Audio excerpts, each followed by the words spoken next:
Thank you for watching and or listening to North of Weatherfield, a Canadian Coronation Street podcast. And this week we are talking about episodes that aired in Canada from July 8th to 12th. So, if you haven't seen those episodes yet, avert your eyes and or ears. Yeah, because we're going to be talking about everything that happened. Everything.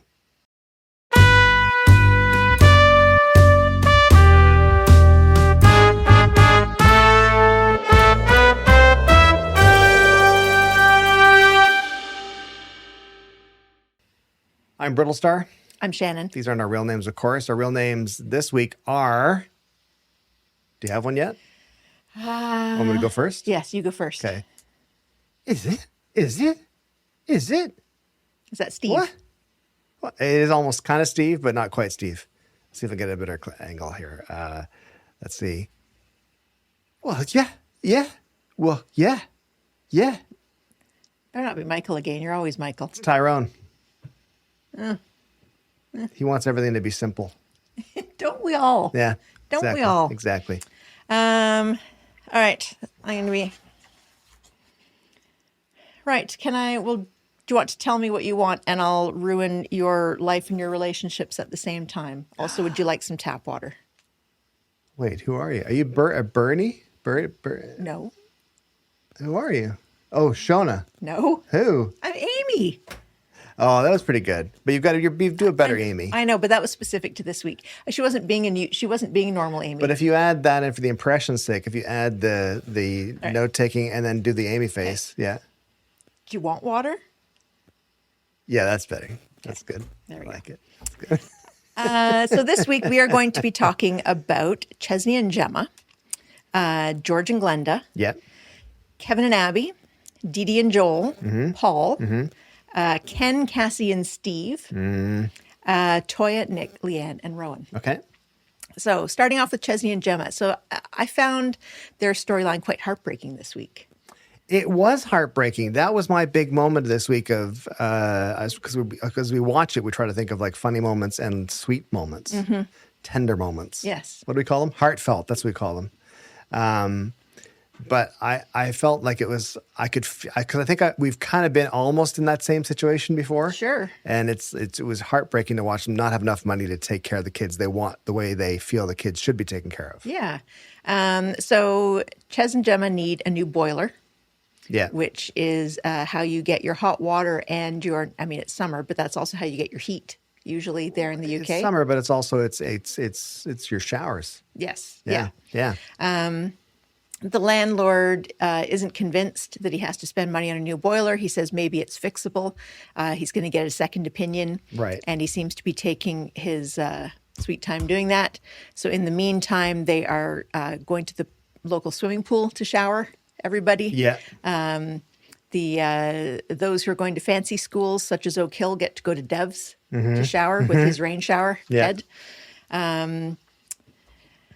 So they're in the calf and they're counting out money. They've decided that they can scrape together enough to buy an electric boiler. So I think basically something that is going to heat the water as it comes through. Heat the water as it comes through the shower. So maybe not the kind of thing that it's not going to heat the house.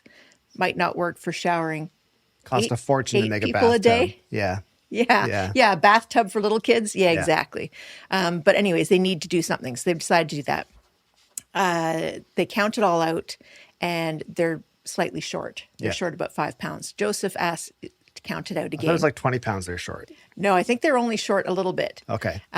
Joseph counts it out, and you see him take a 20-pound note out of his pocket and put it in the middle of it. And he's like, oh, no, actually, you're good. You've got it all. Yeah. So Gemma's ecstatic, and Chesney suspects what he did. Sure. And he says to him afterwards, thank you, but you shouldn't be doing that. You didn't need to do that. I hate that, I'm not able to provide this kind of stuff. And anyways, Dee-Dee overhears them talking about all of the problems with the landlord when she's in the calf. And she says to them, if you're current on your rent, you can actually report him to the council and he can get in a lot of trouble. If he doesn't fix something like a boiler, he can get fined £30,000, which is a ton of money. Ton of money.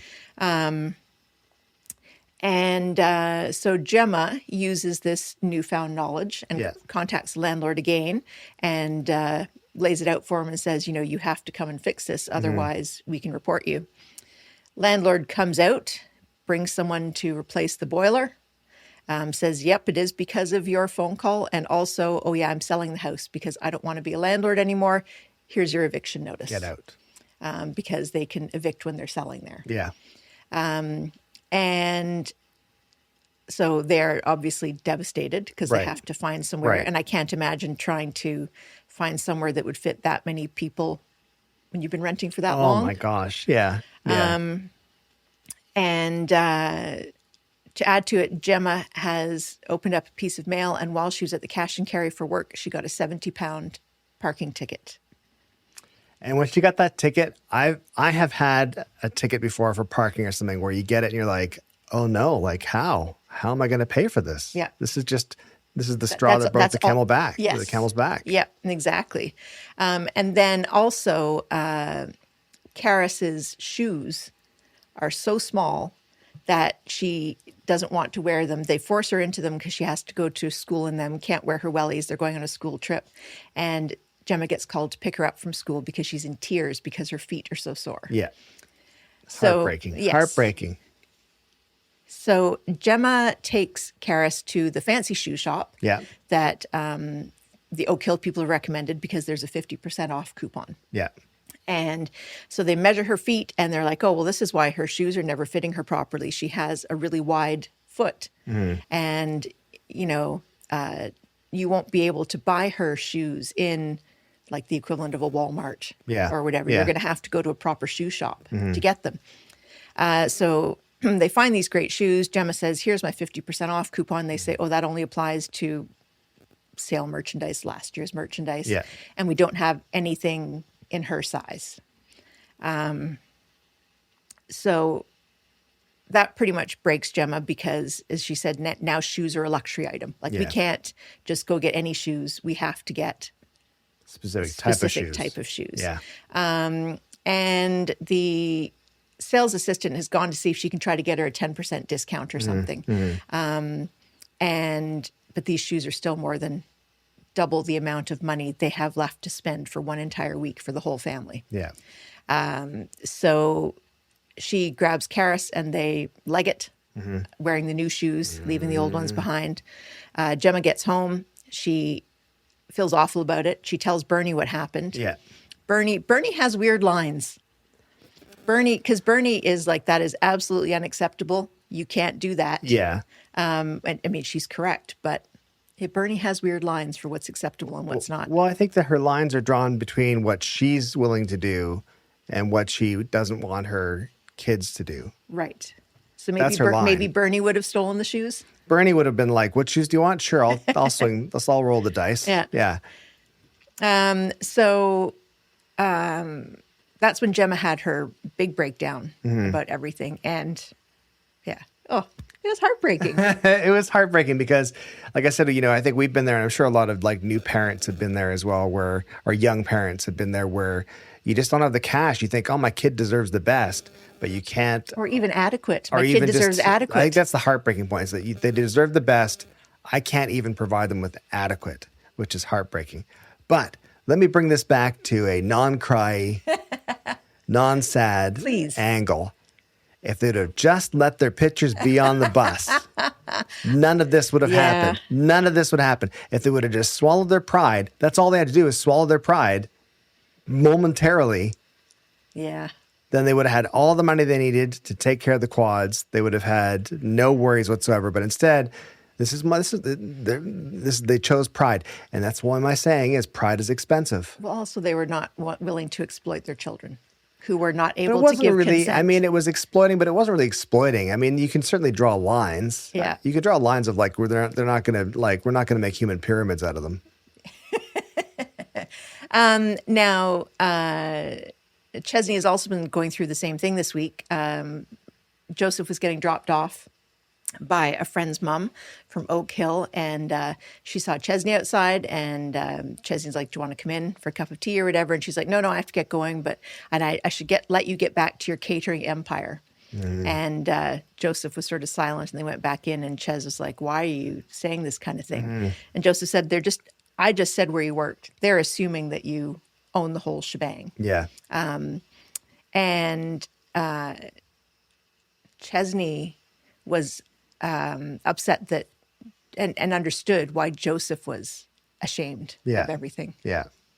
It's not that sad. It's not a real story, Shannon. That's how good the acting was this week. So anyways, Bernie gives Joseph a bit of a talking to and tells about how Paul told his friends that she was the dinner lady when he was young because he was embarrassed. So she gets it. Sure. And so Joseph goes to talk to Chesney, wants to make it up to him. And he says, can I have one of my friends round for tea? And Chesney says, sure, I'll make him the best meal he's ever had. Yeah. And then Joseph says, oh, by the way, he can't eat seeds, which includes grains. Yeah. So no wheat, no rice, no mustard. Didn't Chesney say I wasn't planning on serving him seeds? Yes. I wasn't planning on serving him seeds. No. I mean, like, he can't have. Yeah. And then listed the stuff.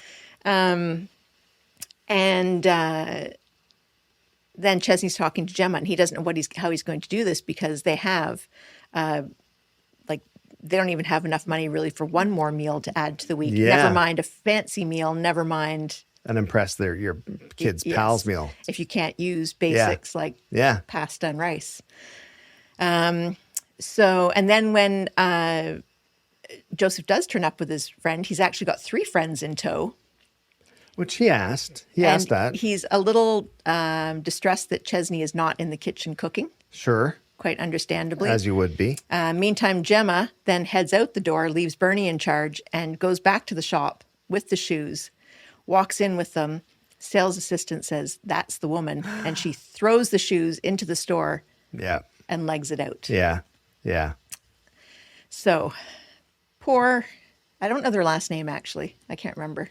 That's terrible. Is it Brown? I feel it was Chesney Brown. I feel it was Fizz Brown. Yeah, it was Chesney Brown for sure. Yeah. Yeah, must be. So we'll at least go with the Brown family. It was terrible. What was interesting to me was, do we think that same kind of, like, everyone tries to make their parents sound cool to their friends, I guess, kind of. Maybe. But then again, I don't remember any of that, though.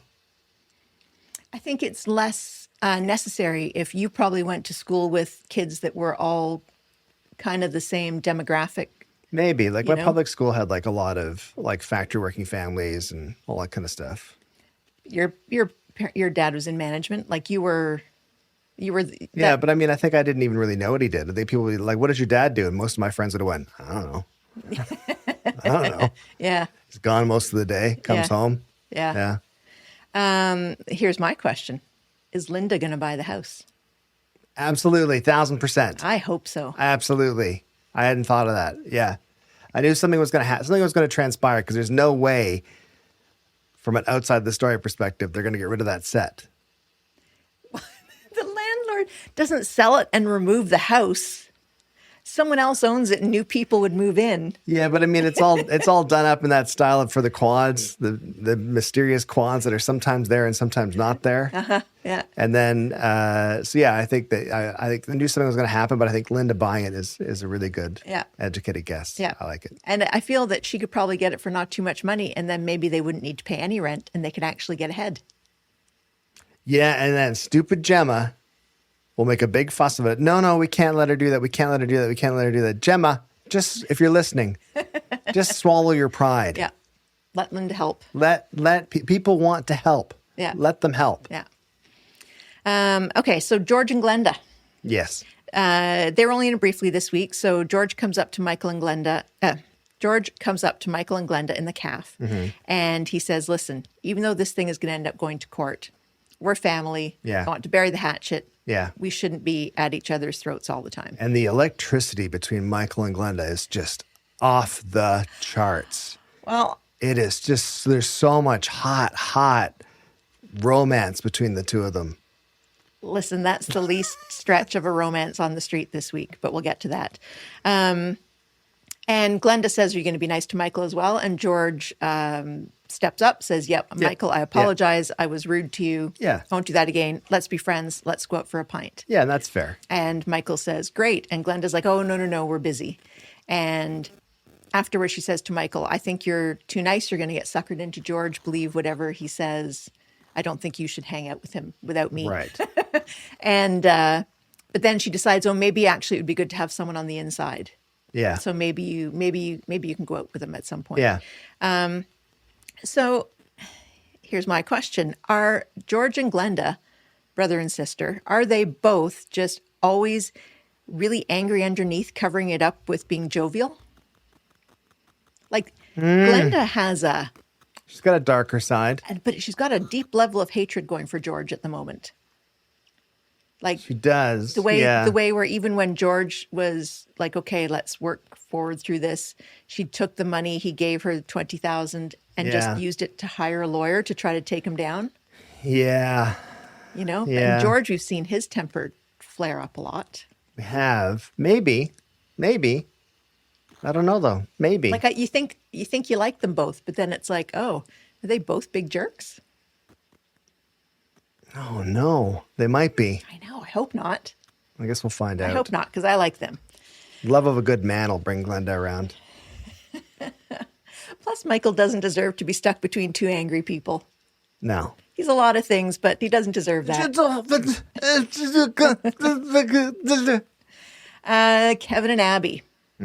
So Bethany's gone to see Kevin and Abi to tell them about the article she's been asked to write for her new job. But she said she's going to refuse it because it's about the media reaction to Corey's documentary being canceled and whether cancel culture is too much and all this sort of thing. So they all start Googling and they realize that Corey's dad actually owns that publication. Right. And then they discover that he also owns the production company that made the documentary in the first place. Sketch. That's not what it's called. That's how I feel about it. Which leads Abby to believe that actually Stefan, Corey's dad, might be behind the deep fakes because they appeared right after she did her interview that led to the documentary being pulled. Canceled. Yeah. Yeah. So she goes to Swain, who says they'll follow up. Abby is waiting at the station and sees Stefan being brought in for questioning. Was that worth spending her like, how did she even know he'd be brought in for questioning? All the things they do at people's houses. And Swain says, listen, you can't be here. You have to get away from here.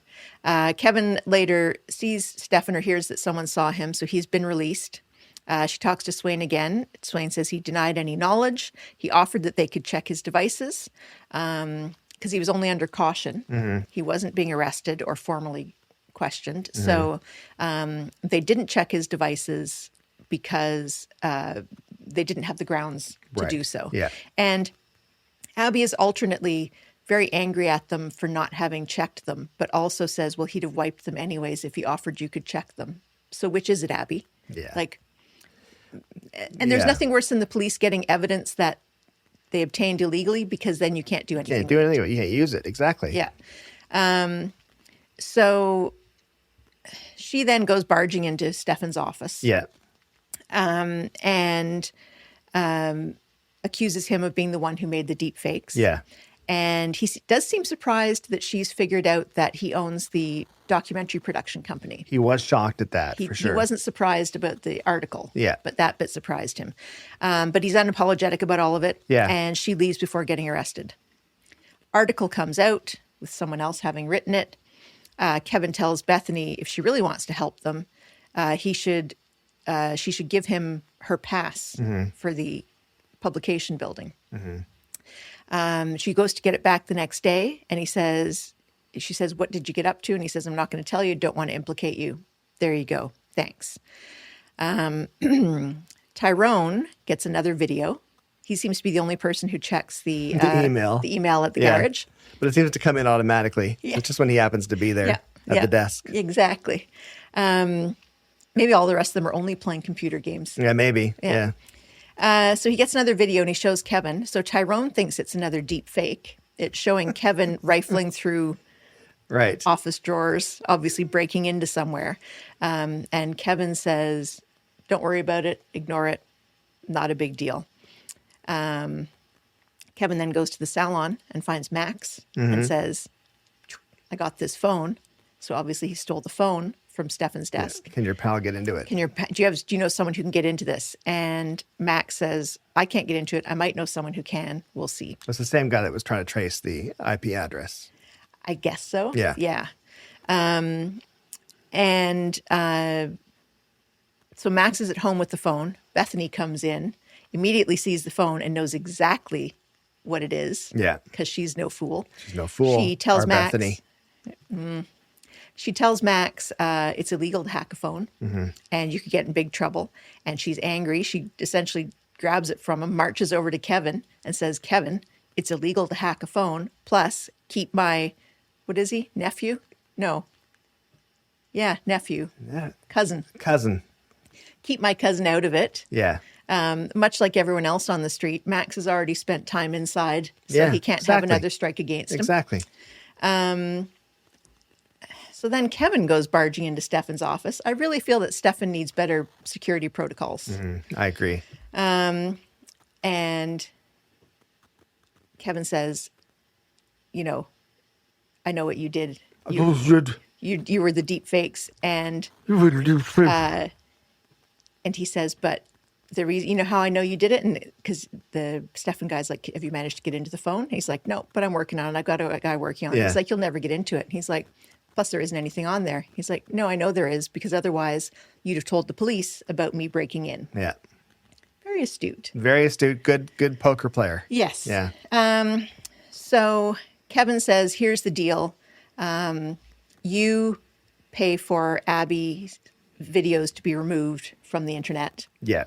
To be kept off the internet. Yeah. And I'll keep your phone, but I'll promise not to open it. You keep the video of me breaking in. That way we're kind of at I don't know if it's a stalemate, but. Bit of a standoff. Yes. Yeah. Détente. Whoa. And so he's like, okay, I'll think about it. And then Kevin comes back around and the guy's like, no, I just found out it's going to cost £60,000 a year, which is the £5 a month. Which we all knew because we all did the math right away. Yep. And he says, I'm not doing it. And so Kevin punched him in the face. Of course he did. Because that's the best solution. Of course really. he did. Kevin goes home. Abby is suspicious about this whole thing because she's found out that Craig is looking into deep fake videos of Kevin. So she knows she's missing some information. Yeah. She says to Kevin, you have to tell me what's going on. Yeah. And he says, I'll tell you, but you're going to freak out. But doesn't say anything yet. It doesn't say anything yet. Yeah. Yeah. So I'm losing interest in this storyline. I really don't care anymore. You don't care about the deep fakes? No. I don't care about the Corey Brent documentary because it's like Abby can't stop that from happening. She might not like it. Yeah. And it's understandable why she wouldn't like it. Yeah. It might be despicable. Yeah. Chances are she's not going to be able to stop it. Yeah.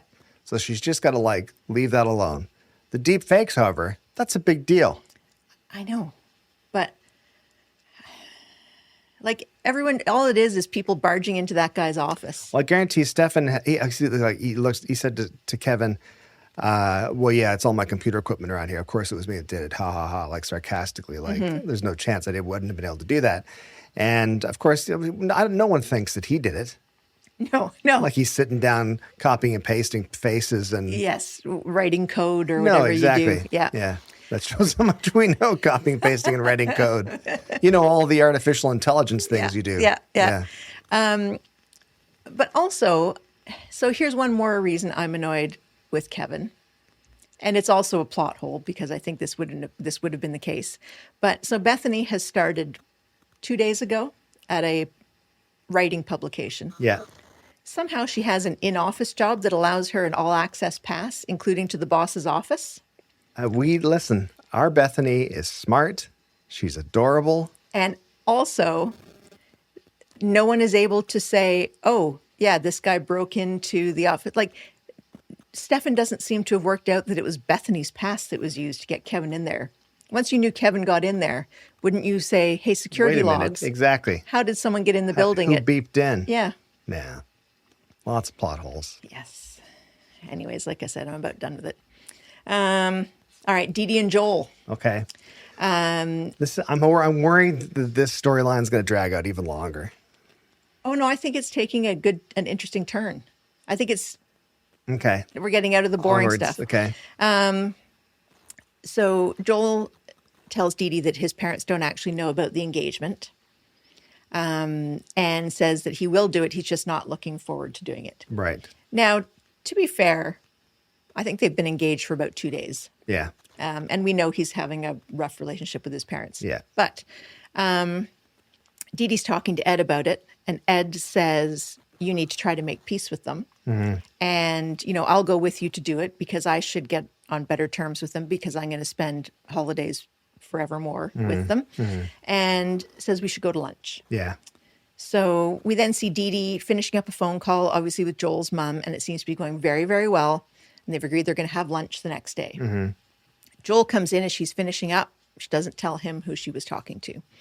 The next day, she and Ed are getting ready to head out to the lunch, and Joel pops up the stairs at the flat. He's had a cancellation, wants to know if she wants to go out for lunch. She says, nope, I'm meeting a client. Can't do it. Right. She and Ed go to the bistro. Joel's parents are waiting. Mm-hmm. They are immediately apologize for getting off on the wrong foot. Yeah. Say they were out of order. They were just a bit thrown. They'd always thought Joel would get back together with his ex-wife. But they apologize. And Dee Dee apologizes for acting rashly. Yeah. So, and Ed wisely keeps his mouth shut. Yeah. So it's all going very well. Yeah. Everyone's starting off well. And Dee Dee's gearing up to be telling her about the engagement. Mm-hmm. Just then Amy comes up to take their order. And Dee Dee introduces Amy to Joel's parents. And Amy immediately says, well, you must be very excited about the engagement luncheon tomorrow. Which is a very kind thing to say. It's a very kind thing to say. Yeah, your secrets aren't others to keep. But let's just say that all the goodwill then went out the window. Yeah. So, first of all, talk about secrets aren't yours to keep. I'm not sure Dee Dee should be the one breaking it to Joel's parents that they're engaged. No, absolutely not. Not without him there. Not absolutely not. And not without his knowledge. There could be lots of reasons for that. Yes. Even though Joel is a murderer, he still has nobody else feelings, knows that and yet. we don't know the background and relationship with his mother and father. Yes. Maybe they're murderers too. Yep. Maybe he hasn't murdered enough people to be respectable as a murderer in their eyes yet. So then on to the Joel side of things, we see Sabrina, Max's girlfriend. Are they still boyfriend and girlfriend? She hasn't been around in a long time. I don't think so. Right. I don't think so. Anyways, we see Sabrina outside the police station as Joel's coming out, and he asks her if she's okay. She says her brother has been arrested. That would be Gav. I like him. I like Gav. He also seems like the kind of guy who's going to get arrested a bunch of times. Absolutely. Joel says he's a lawyer, if he can be any help. And she's like, no, we can't afford a lawyer. We're going to use the duty solicitor. Mm-hmm. And he says, well, if you ever change your mind, give me a call. And he gives her his card and he writes his after hours number, personal number on the back. Burner phone. Yeah. Well, no, I think that, I don't know. Yeah. And then her blonde pal that looks awfully like a Lauren type person shows up and says, sorry, I'm late. And they head into the police station together. So obviously Sabrina was waiting for her pal to come help her deal with Gav. Yeah. The next day, Joel is getting his coffee in the precinct and walks out and sees Sabrina sitting there with her coffee. Mm-hmm. Goes over and starts chatting to her. Tells her, I do a lot of work for free. I can still help. And then he says, oh, well, you remind me a lot of my ex. That's what it is. Which, how old is she? Like 18? Yeah. Don't say that. And then he sits down next to her, and then he asks if she wants to Irish up her coffee. I know. Pulls out a little flask, pours a whole bunch in her coffee, and just pretends to pour it in his. Lecherous. Yes. And so is Joel going to start all this up again? Like now, while he's in the middle of being engaged? Absolutely. Absolutely he is. Because he doesn't see it as starting it again. It just continues. It's all working out. It's all going great. At first, I thought he was after her friend who fits the Lauren profile. No, he's after Sabrina. But then I think he's after Sabrina because she reminds him of his ex. Yeah, exactly. Basically, all types are Joel's type. Yes. As long as he can murder them. I did really like how Joel's character transforms. Because his first appearance in the street, he helped Ed with that. He was short some money for coffee or whatever. And he just seemed like a jovial, kind, professional guy. Yeah. And he's been kind of like that. And now he's a bit Jekyll and Hyde. Yes. Nicer to see him like with Sabrina in the whatever that new area is called, the precinct. And he just looks like he's not up to any good. Yeah. Yes. Like it looks like Joel's the kind of guy that there's a reason he goes to the slightly more downtrodden precinct to get his coffee. Yeah. Rather than a nicer area. Yeah, I agree. Yeah. I agree. Paul. So after talking with Todd, Summer says she's going to go break up with Felix because she'd not overheard. Paul had used his speech machine. It took him ages to write the sentence. And when he finally hit play, Summer and Felix were coming up, and Paul's voice was saying how much he disliked Felix. Yeah. And he couldn't stop it. Bit of a snob. Yes. Yeah. So Summer goes to talk to Todd about all this. She's upset that she's upset Paul, and says she's going to break up with Felix. And Todd says he seems like a fairly nice guy, and she's like, it's not worth it with having so little time left with Paul. Yeah. I don't want to cause this strife. Yeah. They're going to dinner at the bistro that night. She's going to break up with him then. So they're at the bistro, and Paul, Billy, and Todd all turn up and ask if they can join. Everyone makes an effort. It goes well. And Felix asked if he can take the check. So it all went really well because he pays for it as well. Todd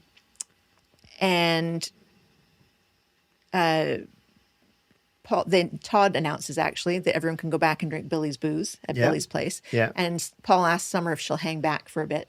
Yeah. And he basically apologizes to her for what he said. And explains. And explains that he's sad because he's realized all the things he's going to miss out on. Yeah. And he says, but actually Felix is a decent guy, just weird about his giant water jug. Yeah. I like that because it's like when you meet someone, they might just be a bit of a weirdo, not slightly off-putting, but they're okay. They're just a bit of a weirdo. And usually if someone you loves them, yeah, there's probably some redeeming qualities. Good. Yeah. Usually. Yeah. Harder with boyfriends and girlfriends, but yeah. Yeah, but it means give them a chance Give them a because someone's seen give something. Give them a chance. Yeah, exactly. Yeah. So the next day, Summer and Paul are in the flat when the buzzer goes, and a nurse comes in to follow up on Paul's fall. Yeah. And Paul is very upset because he assumes that Billy had called her. Yeah. And he'd said he didn't want any medical follow-up. She starts looking around and telling Paul, it might not be a good idea to use the stair lift anymore. It might not be safe. And Billy comes home and Paul is livid. He is very unhappy with him. Even though Billy says, I had nothing to do with this. Yeah. I didn't call anyone. Yeah. The next day, Summer and Paul are in the cafe, and Dr. Gaddis comes in and asks if the nurse has shown up yet that she sent through a referral to have Paul reassessed because Paul had agreed that she should send someone every once in a while if she thinks he needs looking after. So Paul apologizes profusely to Billy. Billy accepts it, but Billy is basically just done with fighting with Paul anymore, and he's almost turning off a lot of emotions. Yeah, he's emotionally spent. Yes. Yeah. Yeah. So I don't have too much to say on No, me that one. neither. I mean, it's horrible watching the character disintegrate, but there's not, But talk again, what a great job that actor is doing. he's doing an amazing job. Yeah, it's impressive. All right, Ken, Cassie, and Steve. Yeah. So the Barlows are in the pub talking about how they're going to arrange to care for Ken when a PSW costs £25 an hour for the most basic level of care. Right. Amy offers to chip in some of her savings from the money that Deirdre had left her. Yeah. And even with that, they can't really afford it. They can't do it. Because they're all determined that Ken's not going to be paying for it. So Cassie is sitting in the booth behind. I like that these two booths, that back-to-back spot is now where everybody eavesdrops on everything. Yeah, it's great. Like visually, it's awesome. Yes. Yeah. So Cassie overhears and offers her services. Steve is very against it until he hears that she'll charge a quarter of the going rate. A quarter of the going rate. She tells them she has no qualifications, but she did care for her ex for 5 months after he was in a really bad accident. So on hearing the money and on hearing a slight reason why she might be able to do it, Steve is now all in. He's on board. He likes a bargain. He likes a bargain. So the first day there, she's at Ken's. She's quite brash, a bit cavalier about things. Very good at making herself at home. Yeah. Including putting on a pair of Deirdre's glasses that she finds in her drawer, which sends Ken into a little bit of a rage. Sure. I think we all were a little taken aback at that. That's too far, Cassie. Too far. And then Ken is even more unhappy when he says to her, I would have thought they would have taught you better at PSW school. When she says, well, no, I don't have any qualifications. And she starts to explain why she's there, and he has no time for it. Fires her, tells her to get out. Because he figures that she has lied. Lied to Steve and conned her way in. Yeah. Steve apologizes to Ken for sending Cassie, says they were really trying. Cassie comes back later for her purse. It's just her and Ken. And they start chatting, and she tells Ken, well, no, Steve knew that I didn't have my qualifications. Yeah. I thought you knew. Yeah. Here is what my experience is. Yeah. And she immediately sort of makes herself useful. And Ken decides to give her a shot. Steve is highly uncomfortable when he comes back home, and they're getting along like a house on fire. And Ken is sending her off for the day with her own key to the house to let herself in the morning. And the next day, Ken treats her to lunch, which Steve really doesn't like. So here's my question. Is Cassie going to do right by Ken, or is she going to go back to her old ways? She's going to accidentally go back to her old ways, because I think that old Lothario there, Ken, he feels he's in with a chance. Do you think so with Cassie? Yeah. I think even if he doesn't think he's there romantically, there's a emotional payoff he can get from her. He thinks that £6.25 an hour is enough of a power dynamic. No. He doesn't think he's like, look at the hair, baby. Look at the hair. The hair is amazing. The hair is all he needs. He doesn't need £6 an hour. Yeah, I think that he's getting smitten with Cassie. He's sort of thinking, well. So you're thinking more that Ken's going to go back to his own ways rather than Cassie's going to go back to her old ways. I think that Ken going back to his old ways is going to end up leading to Cassie going back to her old ways, and then feeling bad about it. Taking advantage. And then feeling bad. Right. Yeah. Here's the other question. Why are the writers trying to hint that there are sparks between Steve and Cassie? Because they think it's funny to make us suffer with Glenda and Michael and Steve and Cassie, and they think it's hilarious. Like, let's put these two together. No, they don't go together. They don't. I mean, Steve and Cassie are the closest. They might have gone together in the speed dating originally, but now we haven't tried to make them connect at all since then. No. All we're doing is saying the words, I think I saw sparks between Cassie and Steve. No. Yeah. No, absolutely not. Yeah, not happy with that. Not buying it. All right, and the last storyline for this week, Toyah, Nick, Leanne, and Rowan. So. Yep. Later the same day after Rose's funeral. I don't mind this storyline now. It's picking up again. It is a little. Yeah. Yes. It just gets confusing. Yeah. Especially because numerous people keep going back and forth to different locations and talking to other people. So later the same day after Rose's funeral, Nick and Toyah, we see them coming out of the bedroom, and Nick is apologizing. And Toyah says, no need to apologize. I needed you close. I wanted that. Yeah. But they both agree it can't happen again. Yeah, fair. And we see then Leanne at the Institute uploading with Rowan. She feels better afterwards, and they're talking, and she says she doesn't understand why her family don't want her to be happy. They're upset when she's happy. Right. And they're against the Institute. So there's a little weird, gross symbolism happening there between Toyah and Nick and their shenanigans. Mm-hmm. Their physical shenanigans. Yeah. Peccadillos. Is that the word? No, I don't think that's a cheese. Is it? And well, it could be. Let's just say they're symbolic cheese. And Leanne. Pecorino. Well, we don't have either. Leanne and Rowan with their uploading because They're emotional. It's a bit of an connection. intimate Yes. intercourse. Yes. Intimate emotional intercourse. Yeah. Yeah. Yeah, I agree. Yeah. And Rowan talks about how a lot of controlling partners, a lot of partners who are very controlling of their Yeah. spouse, Yeah. have a problem with the spouse being connected with the institute because they don't like giving up the control. So he's setting the idea in her head. Nick is controlling, is Yeah. a controlling person. Yeah. So Nick and Toyah are surprised when Leanne suddenly arrives back at the flat later. She says she had plans to meet Sam there. So she goes to meet Sam. Sam wouldn't tell them what they were going to talk about. Leanne wouldn't talk about anything. So Nick and Toyah go into the bistro and Rowan comes in and Toyah says, Leanne's not here. Just leave us all alone. Yeah. She tells Rowan how angry she is that he paid for the funeral. Sure. And how she is going to pay him back for that because she doesn't want him to have that over her. That evening at the flat, Leanne's in bed. Toyah and Nick are in the kitchen. Toyah's heading to bed when a text comes in, and it's a picture of Toyah and Nick snogging taken through the balcony window the other day. Yes. See, that's why they shouldn't have gone to that corner for the first time ever. Exactly. Yeah. Nick says, if Leanne ever sees this, everything is over for me. Sure. He's correct. Yeah, absolutely. Nick and Toyah decide that they do need to tell Leanne first because Rowan is obviously going to leak it at some point. So they have to be the ones to tell her to hopefully blunt it a bit. And they're going to tell her everything, but they're going to say that Toyah initiated it. Right.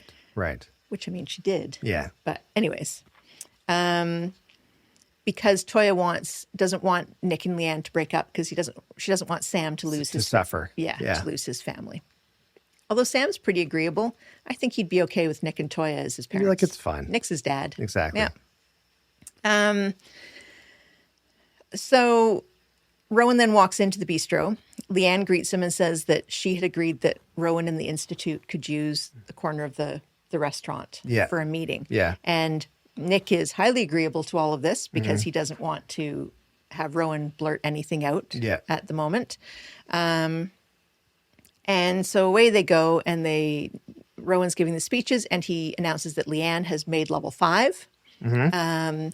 And so she's giving a little speech, and then while she's talking, Rowan goes into the back office, sees Toyah, gives her an envelope, and says, "It's another copy of the NDA. If you want me to keep your secret, you'll sign this." Yeah. Yeah. So she signs it, comes out, passes it to him just as he's heading out to leave. So now Toyah signed the NDA.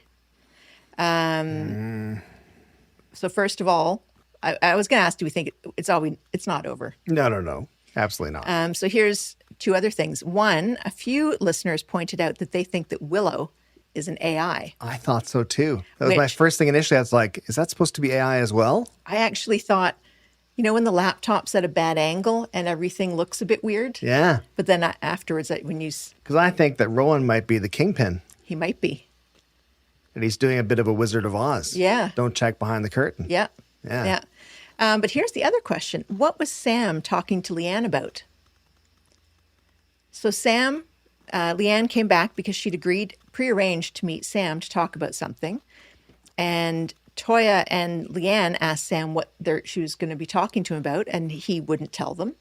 And then Leanne came in as she'd been keeping away from the flat, but she came back to talk to Sam. And they said, "What are you talking to Sam about?" And she said, "Nothing." And they said, "Sam wouldn't tell us. Why wouldn't he tell us?" And she said, "Well, he's a 13-year-old boy. They don't tell anyone anything, except Sam does." What are they talking about? I don't know. I have vague memory of that happening, but I mean... It was just momentary. So short, yeah. But I wouldn't be surprised if Sam is the one to crack the cult. He's going to, right. He's going to do some reading, and he's going to be like, if I say these 3 words to Leanne, that'll be enough to undermine all right. the clause. He's found the antidote phrase? He's found the antidote phrase. That's what they call it. Exactly. So there you go. That was pretty good. That was a lot. Yes. A lot so, happened. For humorous moments, there really weren't any. The closest I got was when Tim said to Steve, "You look upset." And Steve was like, "I am upset." And he said, "Does the reason start with a C?" And Steve said, "Yes." And Tim said, "I knew it. I knew Cassie was getting to you. The sparks between you and Cassie." And Steve said, "No, it's County that I'm upset about because it's the statue unveiling." I liked my humorous one. Wasn't really it wasn't like that funny, but I do like whenever Sally, when she came into the cab office and said, "I'm looking for my husband," and she was all worked up. Right. She's a little bit randy, and I do like when they make her character like that because she's so staid and she tries so hard to be sophisticated. Yeah. And then she just has to give in to these urges every now and then. Which is good. Yeah. Yeah. It is like quite that. fun. So one thing I thought was a really lovely moment was Cassie when she was talking to Ken about how his family were just trying to help him because Ken was getting angry at them, upset at them. And she said, "It's harder for the person accepting help than for the person offering to help." Yes. So the kindest thing you can do is accept the help when it's offered. Very profound. Well, Shannon, I was thinking somewhat the same. However, I was asked to write scripts for an animated series back in February, and that was exactly one of those, was the fact that I wrote about how, and I'm not saying that they lifted it from this, but probably. But that idea of like, when you allow someone to help, you're giving them the gift of being able to help someone. Like, like when you think about helping someone, it feels good to help people. Yep. And if you're offering, that means you cleared your schedule, Yeah. you're ready, let's go. You're not going, I can help you, I guess. Yeah. Then that's like, no, it's okay. It's like, okay, thank you. Yeah. You're like, no, I would like to help you. Yeah. Then they're ready to go. Yeah. Then you're giving them a gift. Yeah. Yeah, exactly.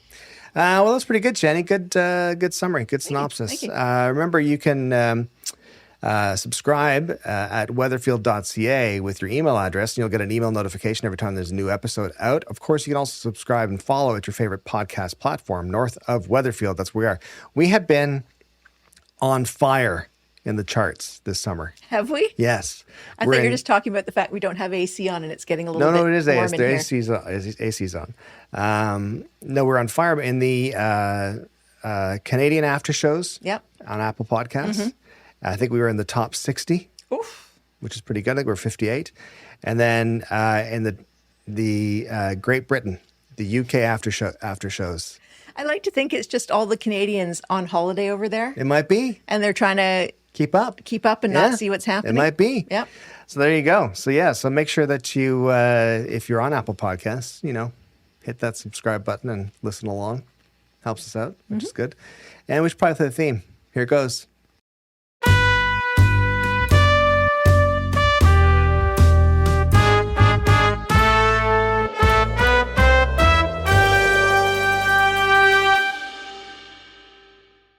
Well, that was quite a theme.